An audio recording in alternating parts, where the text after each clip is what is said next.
ओम शांति। हमारे चैनल में आप सभी का स्वागत है। आज हम एक कहानी लेकर आए हैं जो बहुत ही प्रेरणा स्पर्शी है। उस कहानी का शीर्षक है युक्ति से मुक्ति। आइए सुनते हैं कहानी। एक बार पागल खाने में पागल किसी तरह अपने कमरे से बाहर निकल गया। तीसरी मंजिल के कमरों के बाहर छत का जो हिस्सा थोड़ा बाहर निकला था उस छज्जे पे जा खड़ा हुआ और कुछ समय के बाद अचानक अस्पताल के वार्डन ने जब देखा कि वह पागल अपने कमरे में नहीं है तो उसे ढूंढते ढूंढते उसका ध्यान तीसरी मंजिल के बाहर की छज्जे पर गया। उसने सोचा कि अगर वह रोगी वहां से छलांग लगा देगा या पागलपन में इस पर बेपरवाही से घूमेगा तो यह मर जाएगा। इसलिए कुछ अधिक सोचे बिना वह भागा और स्वयं भी वहां छज्जे पर जा पहुंचा। वहां पहुंचकर उसने पागल से कहा, सुनाओ भाई, क्या हालचाल है, क्या कर रहे हो? पागल बड़ी मस्ती से बोला, सोच रहा था कि जैसे पंछी पंख फैलाकर उड़ते हुए नीचे उतरता है, मैं भी आज पंछी की तरह फर्श पर उतरूं।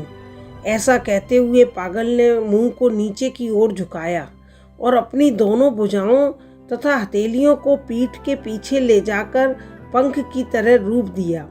वार्डन डर गया और चौंका। उसने पागल को एक हाथ से तो थपथपाया और दूसरे हाथ से उसके हाथ को पकड़ लिया ताकि वह कहीं नीचे छलांग न लगा दे। परंतु उसने देखा कि पागल में बल बहुत है और वह उसे पकड़कर रोक नहीं सकेगा। उसे यह भी डर था कि अगर वह पागल को जबरदस्ती रोकेगा तो पागल कहीं उसे ही नीचे धक्का न दे दे। परंतु कुछ ही क्षण में कुछ हो जाने वाला था, इसलिए जल्दी ही कुछ करना था। अचानक वार्डन को एक युक्ति सूझी।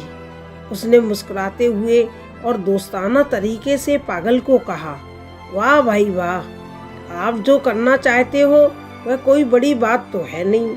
आप तो कोई बड़ा काम करके दिखाओ और मुझे विश्वास है कि आप विशेष काम कर सकते हैं। पागल ने कहा, अच्छा सुनाओ दोस्त, अगर यह बड़ा काम नहीं है तो और क्या चाहते हो? तब वार्डन ने कहा, ऊपर से नीचे तो कोई भी जा सकता है, पर फर्श से अर्श की ओर एक पंछी की तरह उड़कर दिखाओ। और पंख तो आपको लगे हुए हैं, चलो आओ, हम दोनों एक साथ नीचे से ऊपर की ओर उड़ेंगे। यह कहते हुए वह पागल की उंगली प्यार से पकड़ते हुए उसे कमरे के रास्ते से नीचे ले चला। इस प्रकार उसने पागल की भी जान बचाई और अपना कर्तव्य भी निभाया। अगर वह पागल से जोर जबरदस्ती या हाथापाई करता तो दोनों ही धड़ाम से धराशायी होते। तो यह सच है कि युक्ति से ही दोनों की मुक्ति हुई। इस कहानी से मुझे ये सीख मिलती है कि बहुत बार हम बुरे फंस जाते हैं या परिस्थितियां अनुकूल नहीं होती हैं, तब युक्ति से ही छुटकारा पा सकते हैं। इसलिए युक्ति से मुक्ति कहा गया है। ओम शांति।